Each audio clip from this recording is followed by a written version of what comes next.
Nagulantang ang buong paaralan nang tuluyang makumpirma ang isang balitang walang sinumang inaasahan, si Chendo ay kabilang pala sa iilang pambihira, isa sa 1 in 10,000 na nakapasok sa Blue Star Youth List. Parang kidlat na kumalat ang balita sa buong campus, at bawat estudyante ay hindi makapaniwala sa narinig. Sa sandaling iyon, malinaw sa lahat kung gaano talaga kalakas si Chendo. Sa ipinamalas niyang kakayahan, halatang hindi na niya kailangang umasa sa anumang pampalakas upang talunin si Feng Rui. Sa isang iglap, nabaligtad ang lahat, ang klaseng dati minamaliit at itinuturing na mahina ay tuluyang napahiya. Dahil sa biglaang pagbabagong ito, agad siyang ipinatawag ng prinsipal at inatas ang magtungo sa meeting room. May mahalagang usapin daw na kailangang talakayin. Matapos ang pag-uusap, ipinaalam sa kanya na opisyal na siyang ibabalik sa morning class. Doon mismo, personal na ipaliliwanag ni Teacher Ling ang kanyang mga natutunan at ang formal niyang paglipat. Nang marinig ito ng gurong kanina lamang ay humahamak sa kanya, bigla itong napaupo sa sahig, bakas sa mukha ang matinding gulat at hindi maitago ang kaba. Sa loob ng meeting room, magalang na bumati ang mga estudyante sa mayor at sa principal. Ipinakilala rin ang mga panauhin, mga senior mula sa Liang City No. 2 High School at Liang City No. 1 High School, sila ay sina Liu Bo at Morit, kapwa kilalang pangalan sa youth list. Sandaling nagtagpo ang kanilang mga tingin ni Chendo. Wala silang alaala tungkol sa isa't isa, ngunit ramdam ang kakaibang tensyon na bumalot sa hangin sa mismong sandaling iyon. Diretsahang nagsalita ang mayor at ipinahayag ang plano. Ang 100 lungsod sa ilalim ng Purple Cloud District ay magsasagawa ng isang malakihang paligsahan para sa mga high school seniors. Bawat lungsod ay pipili ng tig-3 pinakamalalakas na estudyante, batay sa opisyal na datos na naitala alas 6 ng nakaraang gabi. Ang kompetisyon ay pamumunuan ng isang martial artist na lampas level 15 at gaganapin sa City No. 1 High School. Ipinaliwanag din ng mayor na ang top 10 nanograms 100 cities war ay tatanggap ng mahahalagang gantimpala, karagdagang puntos para sa college entrance exam at malaking gantimpalang salapi, na magsisimula sa 10 puntos at 100,000 yuan. Sa puntong iyon, tahimik na naging seryoso si Chendo habang unti-unting nauunawaan ang bigat ng paligsahang ito. Tinanong ng mayor kung sino ang handang sumali. Nagtaka si Morit kung bakit hindi virtual combat ang gagamitin. Ipinaliwanag ng mayor na mas epektibo ang totoong labanan, at may mga martial artist na magbabantay upang maiwasan ang mga trahedya. Magsusuot ng espesyal na protective suit ang mga kalahok at pare-pareho ang life intensity, ngunit kahit ganoon, nananatili pa rin ang panganib. Sa kanyang isipan, mabilis na nagkwenta si Chendo. Batid niyang sa kasalukuyan, pasok na siya sa top 20 ng buong distrito, at sa bilis ng kanyang pag-unlad, posible pa ang top 3. Idinagdag pa ng mayor na kahit hindi sila makapasok sa top 10, mahalaga pa rin ang pagkakataong ito upang masukat ang sarili at maunawaan ang antas ng kanilang mga kasabayan. Hindi raw kailangang magdala ng labis na pressure.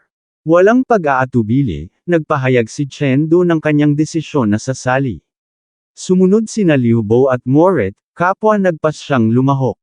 Ikinalugod ito ng mayor at binigyang diin na ang mga tunay na bayani ay hinuhubog mula sa kabataan. Ipinaalam ding aabisuhan sila kapag kumpirmado na ang schedule ng pag-alis, at maaari na muna silang bumalik sa klase. Habang naglalakad pabalik sa classroom, tahimik na nag-iisip si Chendo. Alam niyang kung makakapasok siya sa top 3 nanograms 100 cities war, hindi na kailangang magbanat buto ng kanyang mga magulang mula umaga hanggang gabi. Dahil dito, malinaw ang kanyang layunin, anumang mangyari, kailangan niyang makapasok sa top 3. Pagdating niya sa Hongji class, agad niyang napansin na walang nakatalagang pangalan ang mga mesa at upuan, hindi tulad ng dati niyang klase. Dahil dito, umupo siya sa isang bakanteng pwesto. Ngunit bago pa man siya tuluyang makapagpahinga, isang malaking estudyante ang biglang sumigaw at inutusang umalis siya roon. Hinawakan siya sa balikat at mariing tinanong kung sino siya at kung karapat-dapat ba siyang maupo sa pwestong iyon. Tumingin si Chendo sa malaking estudyante at sa kanyang isipan ay tila may osong ang pumasok sa classroom. Ang pangalan nito ay Pang Hu, isa sa top 10 nanograms Hongji class. Malakas na ibinagsak ni Chendo ang kanyang kamay sa mesa, isang tahimik ngunit malinaw na babala. Buong tapang niyang sinalubong ang tingin ni Pang Hu, na halatang nagulat. Napaisip si Chendo kung anong panahon na ito at kung may ganitong klaseng pambubuli pa rin sa loob ng paaralan. Bago pa tuluyang sumabog ang tensyon, isang kamay ang pumagitna sa kanilang dalawa. Lumitaw si Morit at mahinahong pinagsabihan si Pang Hu, ipinaalala na unang araw pa lamang ni Chendo at hindi pa nito alam ang mga patakaran ng Hongji class. Tahimik na sinuri ni Chendo ang lakas ni Pang Hu at napagtanto niyang mas mataas ang life intensity nito nang hindi bababa sa 2 antas. Ngumisi si Pang Hu at sinabing sinuwerte lamang si Chendo at pinalampas muna siya sa pagkakataong iyon. Pagkaalis ni Pang Hu, ipinaliwanag ni Morit ang sistema ng klase. Sa Hongji class, ang ranggo ng lakas ay direktang kaugnay ng seat number. Sa monthly seat ranking battle, totoong labanan ang ginagamit upang tukuyin ang pwesto, at ang mga nasa bottom 10 ay kailangang tumayo sa klase sa loob ng isang buong buwan. Doon tuluyang naunawaan ni Chendo kung gaano kabagsik ang kompetisyon sa honors class. Bagamat nakatakda na ang seat ranking para sa buwan, ipinaalam na kailangang humarap si Chendo sa isang challenge upang makakuha ng pwesto. Nang tanungin niya kung may iba pang benepisyo bukod sa pag-upo, ipinaliwanag na ang ranggo ang magtatakda ng resource subsidy, habang mas mataas ang pwesto, mas malaki ang matatanggap. Dahil dito, malinaw kay Chendo na sulit ang hamon. Nang dumating ang guro, inutusan siyang dumiretso sa combat room. Ipinaliwanag ang patakaran, hanggang 3 hamon ang maaaring ibigay ng challenger, at ang seat number ay ibabatay sa resulta ng totoong laban. Walang pag-aalinlangan, itinaas ni Chendo ang kanyang kamay at tahasang sinabi na hahamunin niya ang ika-10 pwesto. Nagulat ang guro, at ganoon din ang buong klase. Sa unang araw pa lamang niya, agad niyang hinamon ang top 10. Para sa marami, tila sobra ang kanyang kumpiyansa. Ngunit para kay Chendo, malinaw ang dahilan. Ang resource subsidy ng ika-10 pwesto ay 50% mas mataas kaysa sa ika-11, isang panganib na sulit suungin. Humarap si Pang Hu na may halakhak at pinayuhan siyang huwag umiyak kapag natalo. Kinumpirma ni Chendo kung siya nga ang ika-10 pwesto, at walang pag-aalinlangang sumagot si Pang Hu. Inutusan ng guro si Pang Hu na magsuot ng protective gear at pumasok sa arena.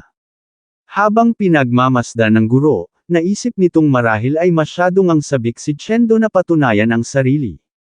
Ngunit minsan, ang pait ng ganitong pagsubok ang tunay na humuhubog sa isang mandirigma. Sa loob ng arena, magkatapat na humarap sina Chendo at Pang Hu. Sa hudyat ng pagsisimula, tuluyan nang nagsimula ang laban, ang unang tunay na pagsubok ni Chendo sa mundo ng Hongji class. Ito na po nagtatapos ang ating kabanata, abangan ang mga susunod pa nating upload. Huwag din kakalimutang mag-like, share, subscribe at i-click ang notification bell, para lagi kayong updated sa mga susunod pa nating mga video.